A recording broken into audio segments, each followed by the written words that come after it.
Customer নিয়ে আসছিল iPhone 13।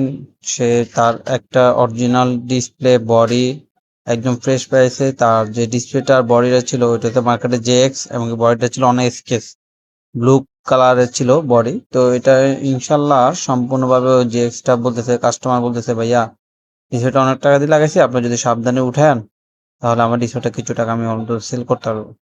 Display যখন দেখলাম মানে যার কাছে করা ছিল মেসেজ সহ এত পরিমাণে ঘাম দিছে মানে ওয়াটারপ্রুফ করার জন্য যে খুলতে অনেক কষ্ট করে ইনশাল্লাহ সম্পূর্ণভাবে সুন্দরভাবে এই জিনিসটা করে দিলাম।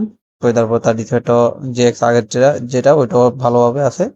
ওরে এটা সুন্দর করে মাদারবোর্ডটা তো খুলে message camera, front camera, back camera, speaker সবকিছু চেঞ্জ করে দিলাম। চেঞ্জ করে দেওয়ার পরে এবার প্রপারলি যখন দেখতেছি সবকিছু ডিসপ্লে ঠিক আছে কিনা দেখতেছি। যারা এই আইফোন 11 থেকে শুরু করে 15 প্রো ম্যাক্স পর্যন্ত যাদের এই সমস্যাগুলো হয়ে থাকে তারা অবশ্যই আসতে পারেন আমাদের কাছে। Jamuna future park, FL iFix WhatsApp number দেওয়া থাকবে, তারা অবশ্যই একদম সুন্দরভাবে কাজ করাতে পারবেন একইভাবে। এখন ইনশাল্লাহ সবকিছু ঠিক হয়ে গেছে আলহামদুলিল্লাহ।